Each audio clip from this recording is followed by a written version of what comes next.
5 most disturbing caving videos.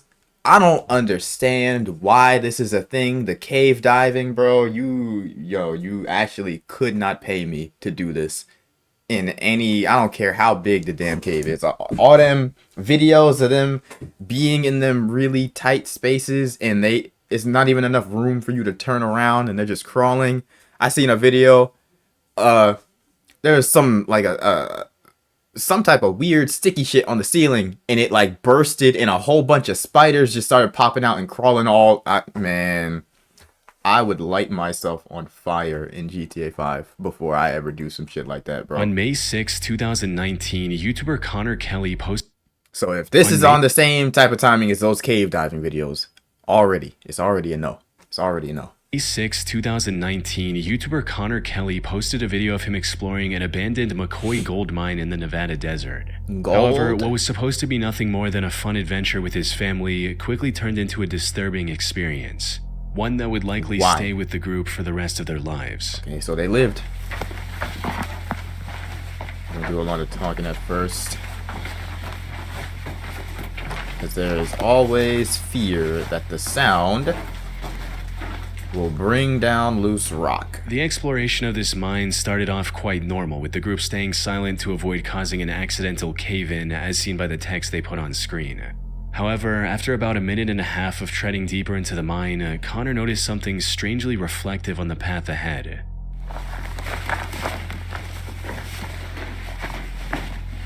So, do you see that reflection? You're trying to... Yeah, I'll go check it out. Yeah, you niggas. Y'all. Y'all cannot be like us. What is that? Jesus, what? It's a shoe. Oh, Look, is that like a fossil? Dead animal or human? oh. Whose dumbass is asking these questions?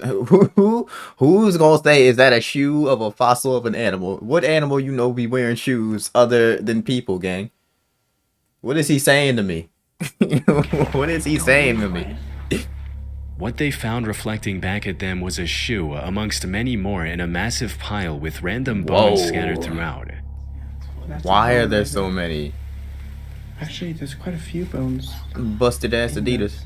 What made this pile even more odd was the sheer variety of shoes on display. Many of them were clearly very modern, while some were models that were released over 30 years ago. How could such a random assortment of shoes end up in an abandoned gold mine in the middle of nowhere? Things took an even darker turn when the group ventured further into the cave and found a bunch of bones, including a relatively intact spine. So this is Okay, yeah. GG's, buddy. Get me out of there. How you got a spine on you? That couldn't have been planted. Somebody died right there. Trust this. Don't step any closer. Like, why would you? They better have weapons on them. By this point, the group was growing increasingly unsettled by these disturbing discoveries, prompting them to leave the cave as quickly as possible. And that's where the original video ends, without any explanation or resolution. Connor didn't provide any more information in the video's description or in the comments. He posted 4 more videos after this, but none of these videos included any updates on the disturbing encounter either. So, what's going on here? One of the first things that comes to mind is that this mine was the collection spot for a serial killer. This would explain both the shoes and the bones. A top comment on the video also backs this theory, stating, "If you ever listen to the Missing 411 videos, you know shoes are a major component of missing or abducted people. This sent chills down my spine." Which is true. A statistical analysis of the Missing 411 data shows that over 15% of the cases involve absent shoes. However, this theory isn't entirely likely. For starters, I couldn't find any news reports regarding this mysterious pile of shoes, which is odd since, judging from the number of shoes, this supposed killer would have had hundreds of victims. If this pile had such a violent history, it probably wouldn't go unnoticed by the media. More importantly, many people on the internet agree that the bones in the video are not human. The group in the video reaches the same conclusion when looking at the bones for the first time.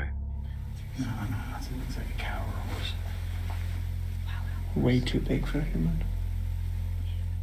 Put simply, the odds of this being a serial killer trophy Whose spine cave was it are that was very on the low. other side, though? But given the animal bones scattered throughout the area, it's possible it was the feeding spot of a predator like a mountain lion. Though, while that might explain the bones, it offers no clues about the pile of shoes. One theory I haven't seen anyone else bring up is that the shoes might have ended up there because of flooding. You see, the McCoy mine where the video was filmed is located in Lander County, and from what I can find, that area is quite prone to flooding. So it's entirely possible that someone dumped their sneaker collection in the middle of nowhere to get rid of it, only for it to be carried in the abandoned mine with rainwater. A mountain lion could have moved in later, which would explain the bones. The only proof I have of this theory is that the ground in the deepest part of the mine is extremely wet and has water flow marks leading into it. Other than that, it's pure speculation. That said, another potential explanation for both the bones and the shoes is that Connor placed them there himself in hopes of creating a viral video. People on the internet have pointed out that the bones in the video are a bit too clean for something left in a muddy cave by a predator. Some have also claimed that a few of the bones look like they're inorganic fabrications. Another inconsistency in Connor's video is that he and his group keep claiming that all the shoes in the pile are kid-sized. That is not true. Them shoes is big as hell. What you talking about? He even mentioned that in the video's title, which reads, "Kids' Shoes and Bones Found in Abandoned Mine." Now, while that makes an already creepy situation even more disturbing, it's simply not true. There are plenty of adult-sized shoes visible in this pile. Unfortunately, I doubt we'll ever know what happened here for sure. It's been 6 years since the video was uploaded, and as I mentioned earlier, Connor has vanished completely from the internet ever since. Right. Action Adventure Twins is a YouTube channel run by brothers James and Edward. Niggas got The too duo much has been time on their exploring hands. dangerous and crammed caves since early 2020. Yet, despite their combined experience, one of them almost lost his life back in 2022. In January of that year, the two decided to explore the popular Petty John's Cave in Georgia. They had already explored parts of this maze. Be so dead ass. You're walking around in the woods and in the forest, and you see this little asshole, and your first thought is, let's go explore it. The popular Petty John's Cave in Georgia. They had already explored parts of this maze-like cave multiple times before, and had even found an underground waterfall during one of their expeditions. Put simply, they were pretty confident in their ability to navigate through this cave. But unlike their previous ventures, this time they were going to tackle one of the hardest sections, the aptly named Nervous Breakdown, referring to how cavers feel when going through it. Things started off just as expected, with the pair going through the narrow and claustrophobic entrance to reach the first open area of the Petty John's Cave. Oh my gosh, are you crazy? Yo, this is some Sons of the Forest type, like, no way. There's no way. Whoa, entrance room. However, it didn't take long for the cave to begin closing back again, forcing the two to squeeze through tiny passageways. But that was only the beginning. I just refuse. After about 25 minutes of crawling through increasingly tighter spaces, they reached the first big obstacle, a muddy room with a narrow and steep hole in the middle. They had to carefully walk around this hole to progress. A single slip meant falling into the narrow hole and possibly getting injured. And given the lack of safe footing around the hole, it would have been near impossible for the other person to pull them out. After successfully navigating around this obstacle, they finally arrived at the entrance to Nervous Breakdown. Unfortunately for them, things weren't looking good. The area surrounding this entrance had collapsed some time ago, making it very difficult to figure out the path ahead. After looking around for a bit, Edward eventually found the real entrance and was excited to go in. He genuinely couldn't wait to find out what was down there and began his descent, leaving his brother behind in case something bad happened. What he didn't realize was that this was about to be one of the worst decisions he'd ever make. Because after descending for a few minutes, Edward called for his brother, only to be met with complete silence. Man, yo, fuck that. I found a rope.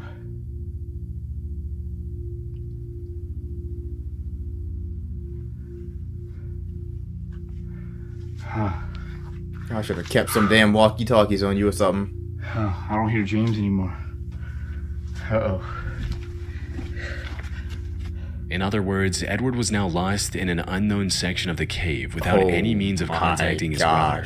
At first, he tried to stay calm and continued his descent, hoping to find James before long. However, after staying separated for over 30 minutes, the realization set in. He knew panic was the fastest way to make a bad situation worse, but at this point, he couldn't help but feel a growing sense of unease. I would throw up. I would throw up, bro. James! How do you just forget? How do you just forget where you came from? James! been like 30 minutes since I last saw him. I don't even know where I'm at. I tried to go back to the last place I saw him. It look hard to breathe in there. Yeah, man, this is making my looks chest the same. hurt. Just looking at it. Fuck just this. A jumbo maze.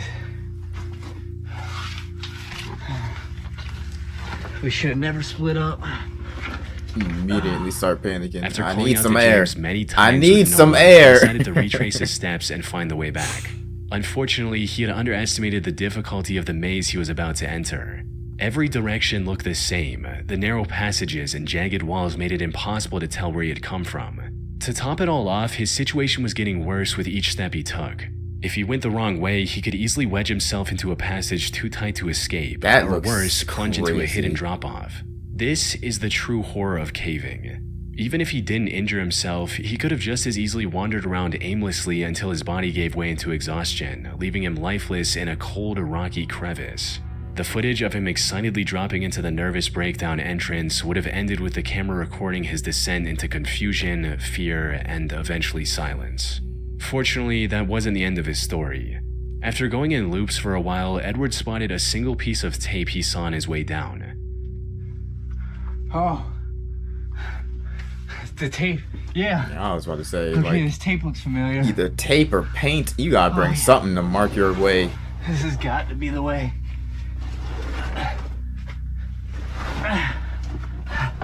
I'm getting close.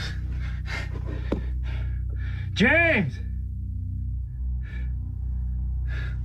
Still nothing. This unexpected clue turned out to be exactly what he needed. It helped him regain his bearings and finally head in the right direction. Finally, he heard the best sound he could have heard in that moment. His brother. James! Oh. You're over here? Oh. Dude. This place is a maze, man. Oh, hey, I see your light. Dude. I thought we were never gonna see each other. Dude, I know. Oh. The two stayed together for the rest of the expedition happened? and made it out alive without any major Why didn't you injuries. follow me? They're still exploring caves on YouTube, but now with a lot more caution. That would have turned into an argument. I would have In got January of tired. 2014, a group of cave Why the explorers fuck decided wasn't to you conquer behind the me? Lost John's Cave. But I would have in never went in by Lancashire, myself to England. begin with. It's a vast cave network that spans a length of nearly 3 miles, or 4.8 kilometers. The known deepest section of this cave also goes down a staggering 690 feet, or 211 meters. Most members of this group had been spelunking for years, and like most other cave explorers, were quite confident in their skills. They had also done their research and mapped out their route in advance. But the truth about caving is, when things go wrong, no amount of planning can save you. Even the most experienced and well-prepared explorers can find themselves in terrifying situations. Which is exactly what happened to one of the members of this group, named Bob Johnson. The expedition was going quite smoothly in the beginning, with the group using the equipment they brought with them to continue looks safely. in That fear is, for his until they life. reached a section of the cave called the Tube. It was an unusually narrow Yeah, section that required the right. cavers to crawl on their stomach. And to make matters worse, it was also partially submerged in water, making it difficult to both see and breathe. Despite these harsh conditions, the group decided to move ahead. The slimmest member of the group went first and successfully made it to the other side without much trouble. The next person, however, wasn't as fortunate. This was Bob Johnson, the man we mentioned earlier. His crawl through the tube wasn't off to a good start, as he was already having issues with the comparatively wider sections of the passage. If I feel even a little bit of friction, I'm not going, bro. He then somehow managed to reach the tightest part of this treacherous section, but that's where his luck ran out.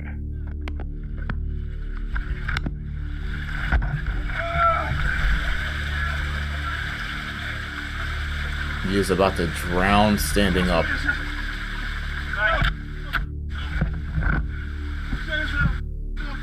He was completely stuck from the waist down, and any attempt to free himself only made the situation worse. Now, being stuck in a narrow cave like this is extremely stressful on its own. Yes, The walls it is. close in on you, Just and every watching- movement feels just like it's watching pushing you further into the is tight stressing space. me out, dog. Panic sets in as you realize just how little room you have to maneuver. And traumatized to the point where you can't even watch this video without becoming anxious. From what I can find, he scaled back on caving and picked up a much safer hobby in cycling, and now appears to be doing just fine. On the 7th of September 2024, the Action Adventure Twins YouTube channel posted a video exploring a mysterious cave someone found on their property.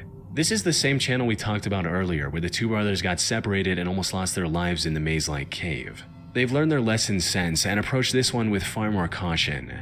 But with an entrance as life-threatening as this one, even the best precautions could have proven to not be enough. Alright, so the guy dropped us off halfway up the hill. It's the same And people. He doesn't know anybody From the who's been second down this one. thing, but we were at the cave. He says he threw a rope down it with a rock and it was 200 feet deep before it stopped. So we got this stick here. We're gonna see if our rope reaches.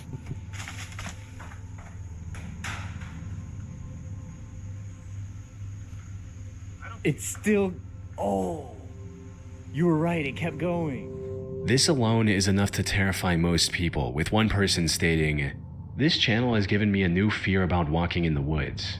The fact that you could just slip and fall down a hole like that is insane.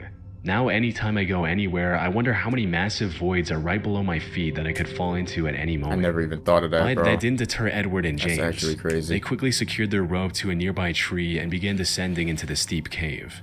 What they found inside was nothing short of breathtaking. That tiny opening gave way to a vast chasm. Oh, wow. Yeah. This is a big one, man. However, before they could fully take in the beauty of the cavern, things took a dark turn. Just seconds into the cave, the two discovered what looked like human remains scattered throughout. That's comforting. Human bones, huh? Look how big they are.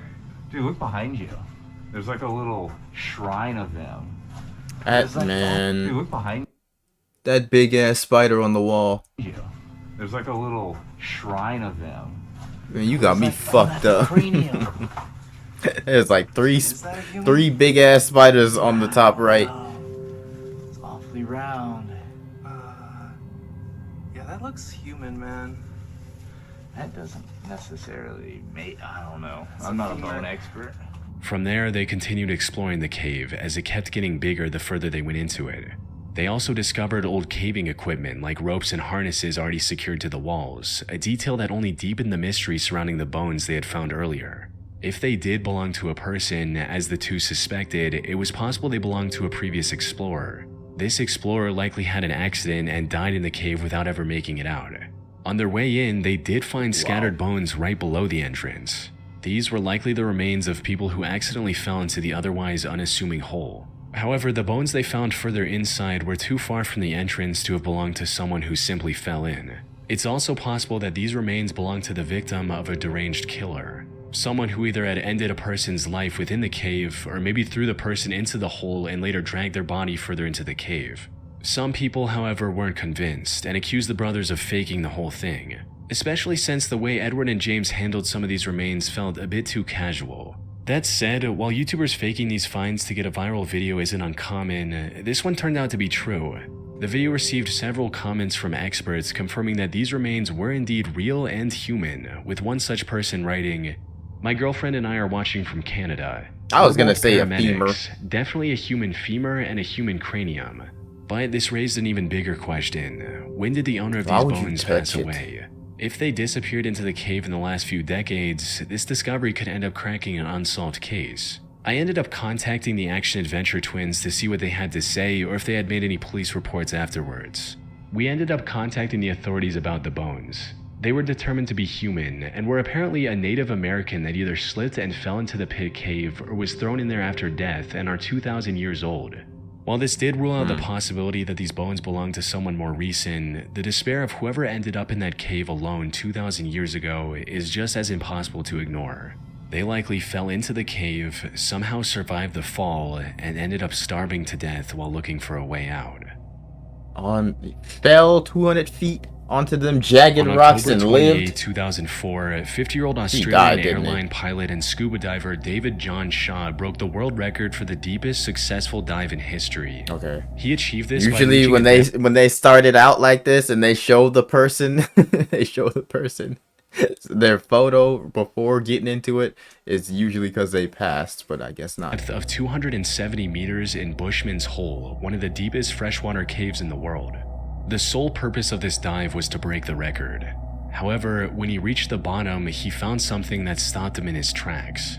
He found the body of Dion Dreyer, a 20-year-old scuba diver who died in that cave 10 years ago.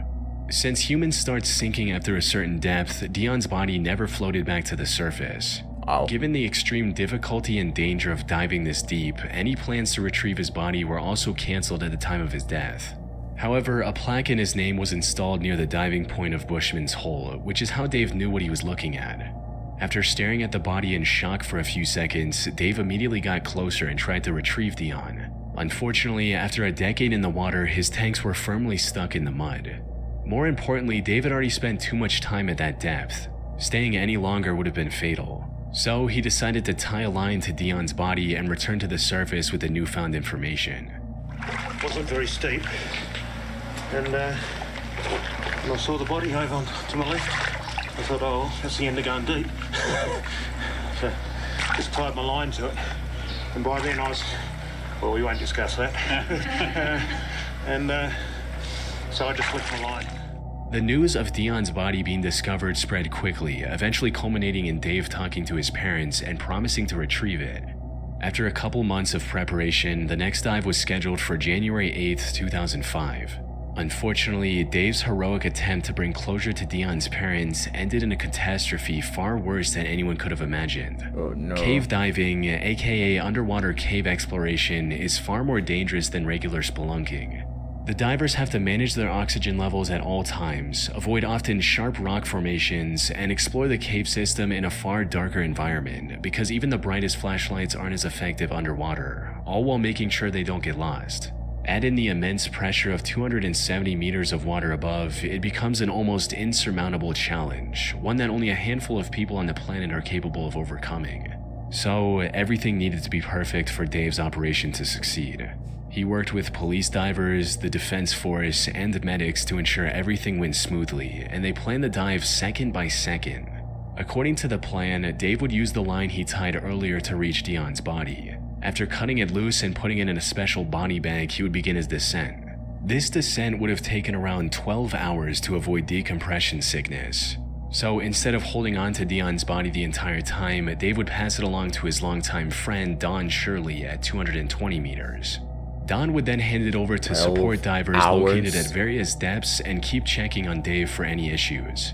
Sadly, this is not how it went.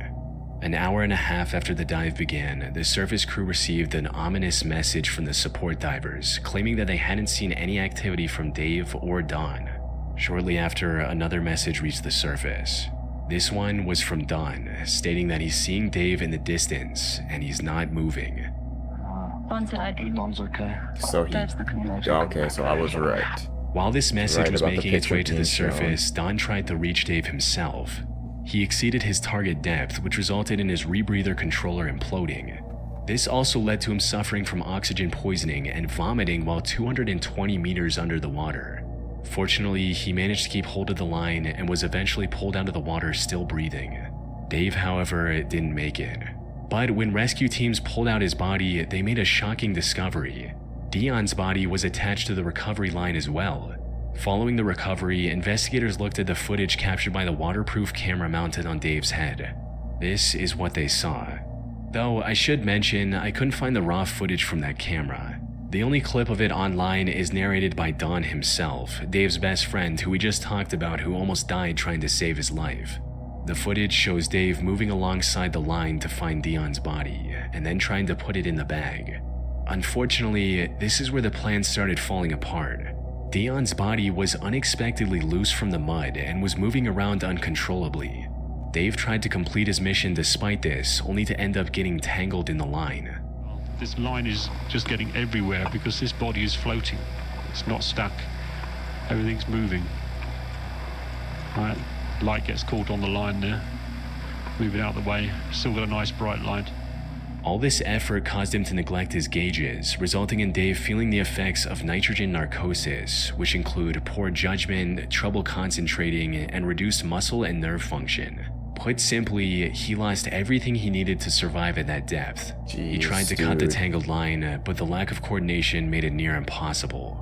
As he was struggling to stay conscious, the last thing he saw was the terrifying view of Dion's lifeless face mask staring back at him.